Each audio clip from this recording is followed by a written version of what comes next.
কি ভাই আজকে যে অফিসে লেট করে আসলেন, কাহিনী কি? ভাই ওই ঈদের শপিং এ গেছিলাম ভাই, এই যে টুকটাক শপিং টপিং করলাম আর কি। ও, ঈদের শপিং এ গেছেন? কি কি কিনলেন ভাই? তেমন কিছু কিনি না ভাই, ওই আমার আব্বার লইগে পাঞ্জাবি, মার লইগে শাড়ি কিনছি, বোনের লইগে 3 পিস কিনছি, আর বউয়ের জন্য একটা শাড়ি, আর আমার বাচ্চার জন্য 3 পিস ড্রেস নিলাম আর কি। আর ওই যে এমনি আমার জন্য তার কি কিনবো, প্যান্ট কিনলাম, শার্ট কিনলাম, জুতা কিনলাম, পাঞ্জাবি কিনলাম। তো আপনি কি কি কিনলেন এই বাড়িতে? আমি হ্যাঁ। কিছু না ভাই, টাকা নাই তো। টাকা নাই মানে? মজা লন মিয়া, বোনাস পেয়েছেন না, সেগুলা কই? না ভাই তেমন কিছু না ভাই, ওই এই মাসের টার্গেট অ্যাচিভ করতে পারি না দেখা কোম্পানি আমার বেতন বোনাস সব আটকে দিছে।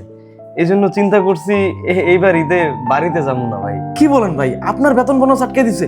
আপনি স্যারের সাথে কথা বলেন নাই? স্যারেরে বলছি ভাই, কোনো লাভ হয় নাই, আমারে না করে দিছে ভাই। এটা কোনো কথা ভাই? ঈদের আগে একটা মানুষের বেতন বোনাস আটকে দেয়? মানুষ তো পরিবারের লগে ঈদ করে ভাই।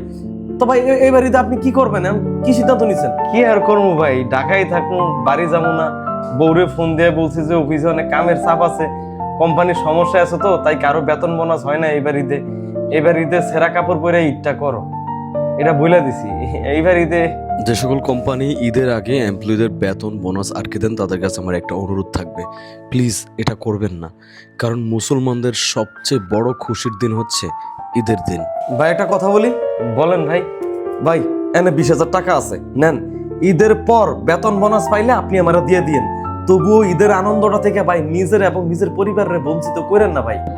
মানে ভাই টাকা লাগবো না ভাই, নিয়ে যান ভাই। আরে না ভাই, বেশি কথা কয়েন না তো। আপনি ভাবিরে এখনই ফোন দেন, ফোন দিয়ে বলেন যে আপনি আজকে রাতের গাড়িতেই আপনি বাড়ি যেতেছেন। ফোন দেন, ভাবিরে ফোন দিয়ে এখন। থ্যাংক ইউ সো মাচ ভাই। আমার মায়েরা কইছিল মায়েরার লেগে যেটা লাল জামা কিনে দিতে গো ভাই। থ্যাংক ইউ ভাই। আমি ঈদের পরে বেতন বোনাসটা পাইলে আপনারা দিয়ে দেবো ভাই। আচ্ছা ঠিক আছে, আপনি বেতন বোনাস পাইলে ঈদের পরে দিয়ে দিন, কোনো সমস্যা নেই। আপনি আগে বাড়িতে যান, তাড়াতাড়ি গিয়ে টিকিট কাটেন, এখন যান।